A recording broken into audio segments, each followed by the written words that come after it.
Click the links to join the channel here over at subscribe to the various other links as well. So Leslie Headland, the Weinstein assistant, thinks that she has the moral high ground to lecture us on everything. In their mind, there are, the 88% is probably going to be a dog whistle to the Leslie Headlands of the world. In their mind, there are such things as far-right extremist, Hugo Boss wearing Nazi Star Wars fans. Yeah, they exist. Get over it. It's life in clown world where they believe these kind of things. We're the Chad Hugo Boss, and you are depicted as the crying soy jack, and we have blonde Luke Skywalker with a lightsaber, and you got Daisy Ridley with a laser sword and the affirmative action Wakanda hires. So Disney bought Star Wars 10 plus years ago and had access to something, a fantasy property with the best name recognition on Earth, and they absolutely destroyed it because it was too white. They hate George Lucas for creating it. They hate white Christians and European people in general because they're shape-shifting lizard people from some Lovecraftian dark dimension. They hate beauty. Disney turned the Christmas celebration into the holiday celebration, and then they rolled out their holiday tree. Like, what holiday are you celebrating, Disney? It's the combination of European paganism, the winter ceremony, and Christianity, namely the birth of Jesus Christ. And saying that name as well as ringing church bells triggers them, and then their inner lizard comes out. I know Lana Octave had a good Christmas tribal and ceremony video out. It comes out every year. So the key is to always gatekeep. If something is for everyone, then it's meaningless, which is what the globalist parasites at Disney pushed. So they buy some limited Star Wars rights for $4 billion, and I think it was in 2011. And all they had to do was have a public writers competition to go find the fattest, whitest, neck-bearded Star Wars guys and hire the best 24 writers for the movies and then the streaming shows that they're going to roll out. And, you kind of have an image of your mind of someone on Twitter said, like, can we put the fat, old, bald white guys back in charge so we can fix our nations? We want guys who think that, woke is gay and feminism is stupid, and make shows that the feminazis, the Rush Limbaugh just brainwashed so many people, and shows that it's communism, it's globalism. That's why it's a stupid term. It doesn't make sense. Make shows that follow in the original spirit of the 77 A New Hope vibe. Don't add diversity because people hate diversity. We know it's cultural Marxism from these Bolshevik vermin. We will allow one black guy per show. And as a background character only, the Lando Calrissian model is good enough. Everyone else has got to be Swedish or German. And, Lando wasn't a Mary Sue character like Daisy Ridley was.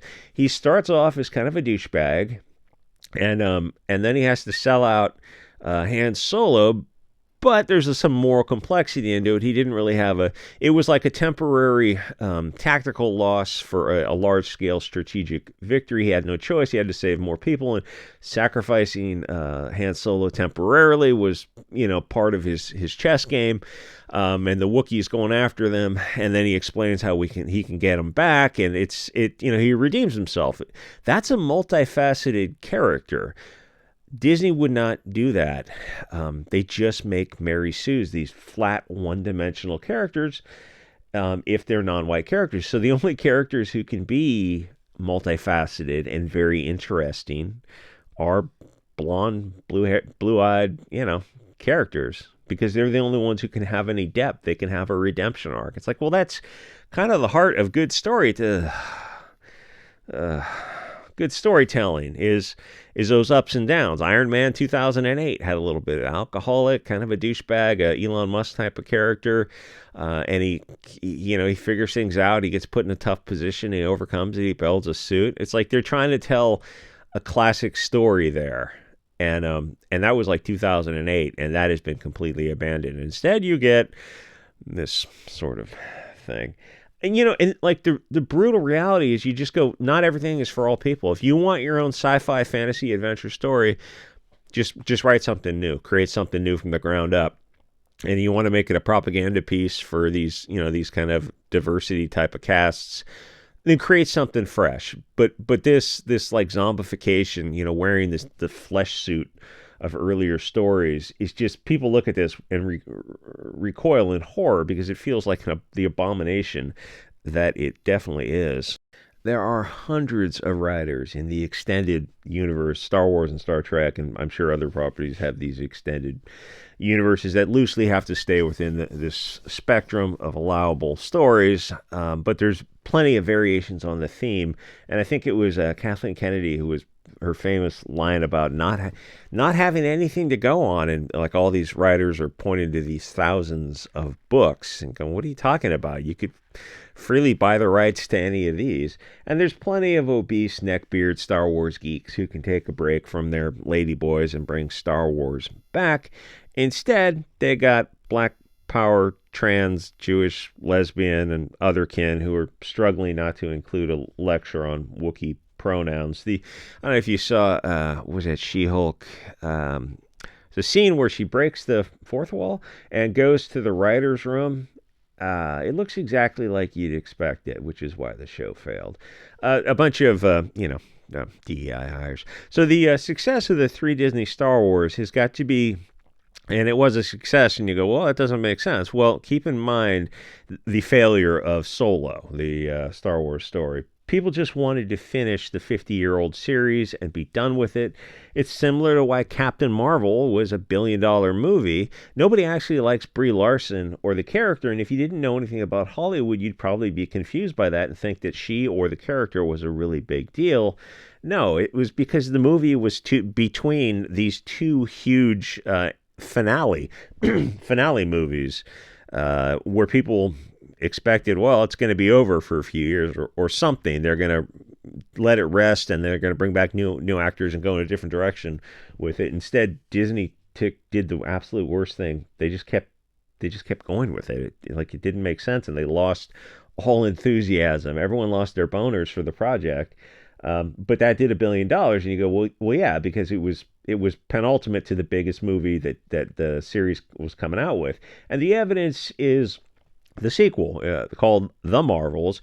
It was the diversity edition, and it was a massive failure, and Disney knew it was going to fail, but to not make it would be an admission that they knew they had no faith in female leading movies. I mean, it's like, well, yeah, so Madam Web or Birds of Prey or Charlie's Angels or Terminator or Ghostbusters or Oceans, whatever it was called, it's a pretty clear indicator that women in anything other than romance or romantic comedies, it doesn't sell, because women don't want to go see those movies. It's like, why are you trying to force this square peg? So Anakin and Luke are your blonde, standard, blonde hair, blue-eyed, German, English, central casting, everything that the lizard people hate, beauty and purity. And Star Wars has these comic books, High Republic, and there's a Luke kind of analog character in one of the comics, and he's blonde-haired, green-eyed, and of course he's the evil character, and the blackish girl and her space alien friend are the good characters, and it's so like World War II coded. It's just ridiculous. It's absolutely friggin' absurd. And like, how well did those comics do? I don't know. I'm assuming they didn't do very well. So Disney takes a story about Darth Vader, Anakin Skywalker, and makes it absolutely pointless. The father and son team up with the Holy Spirit of Obi-Wan Kenobi and defeat the head lizard Lucifer, the Dark Star fallen angel. Lucifer gets thrown in the abyss to return to hell. But Disney decides that 2 blonde heroes must be destroyed, so the first 6 movies don't match up with the Disney version, where the Emperor is still around. He survives it, and the Supergirl Rey, Daisy Ridley, has to defeat him because she's all the Jedis, and he's all the Sith, and he's secretly got a bunch of spaceships hidden in reserve. That makes as much sense as the faster than light travel Admiral holdo maneuver. That's a Finn, the useful idiot. That's a token. Well, that's a 1 in a million chance. No, it's pretty simple. I mean, we all get the equation of velocity squared times mass. That it totally makes sense. It's just, and you accept faster than light travel in the Star Wars universe. That's just part of the fiction you have to accept. The thing that violates verisimilitude is, okay, well, you could just fire like a dumb missile with a faster than light drive on it, and it's like in space, it's going to go a straight line, and it's going faster than light. You don't have to account for like the motion of the ship or anything, and it's got so much energy released. Or you could use androids, or you could use drones, or you can remote control. You could use all this. You don't actually have to sacrifice yourself, purple-haired Jurassic Park lady. Oh, but it's girl power, and like women are these silly boys. Yeah, this is. I mean, I'm sure in your writing room with a mountain of cocaine, this sounded like, and probably some lady boy sucking you off. This sounded just brilliant to you. Was it Rian Johnson or Abramson or whatever?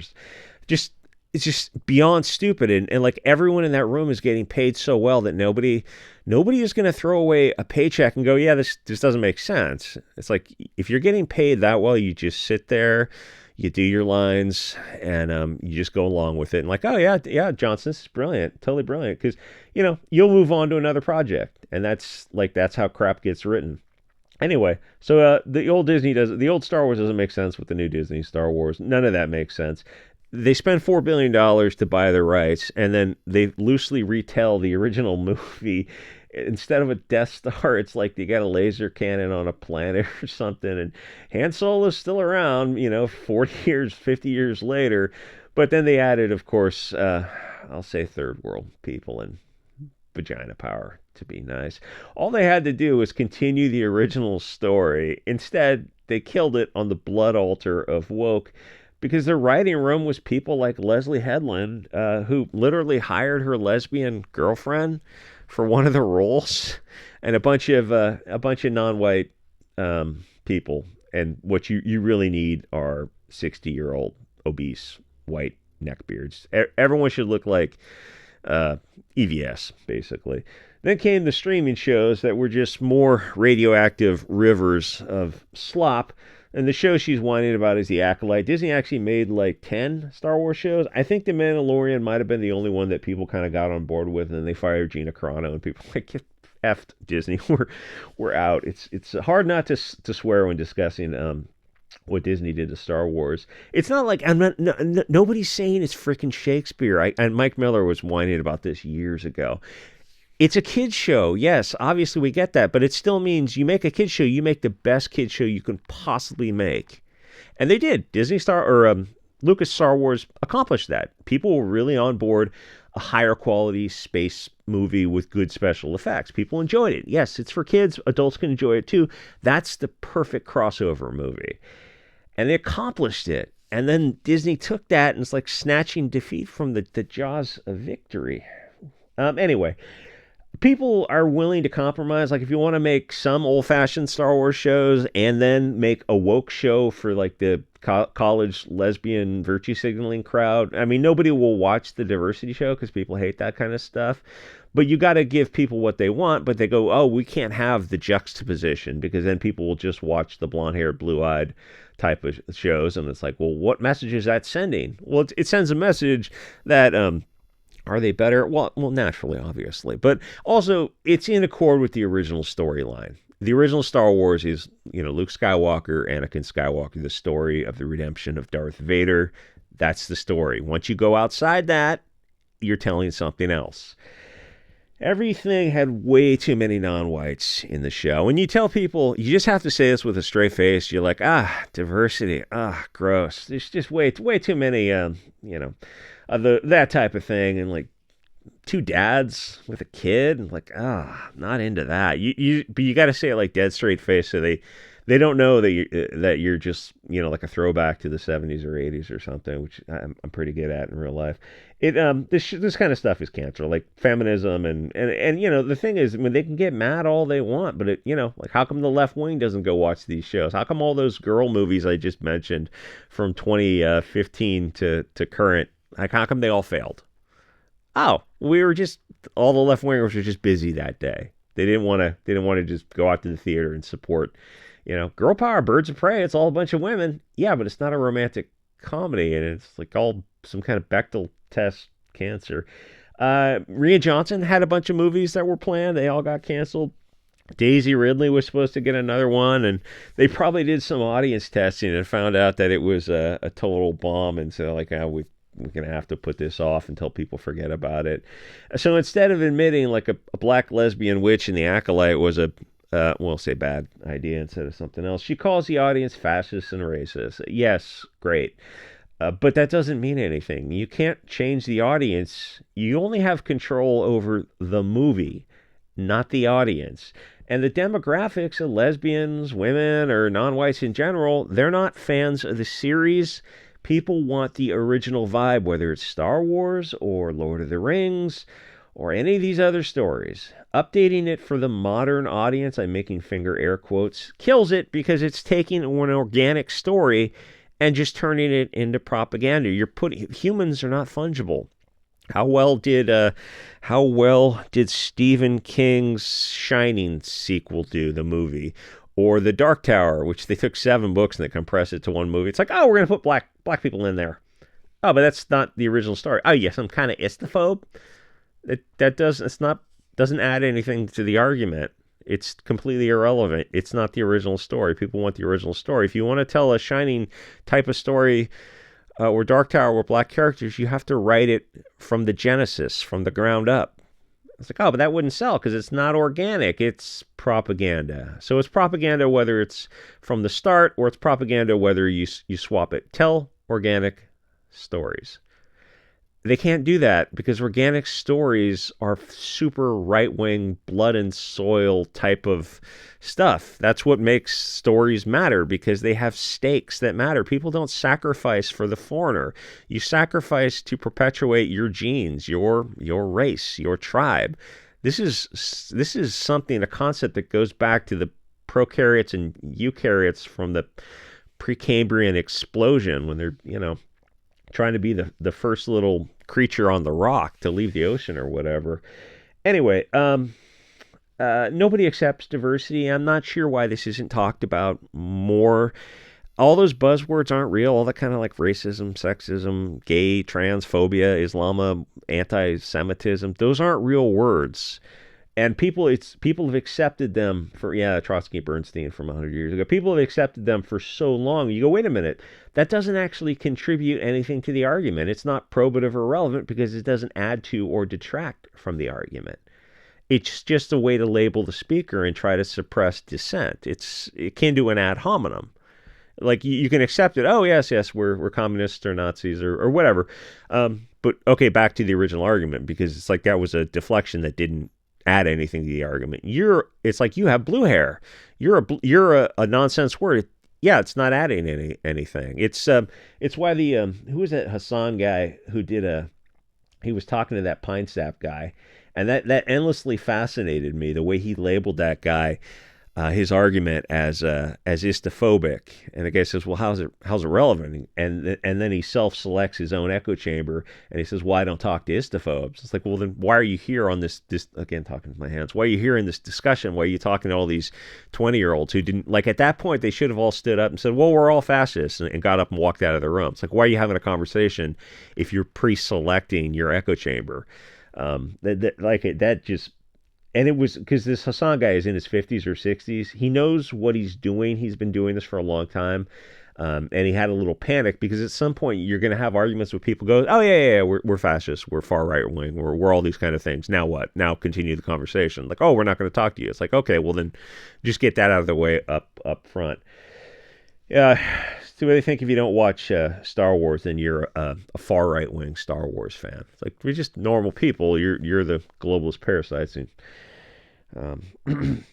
anyway, like, comment, subscribe, and I'll see you guys on the next episode.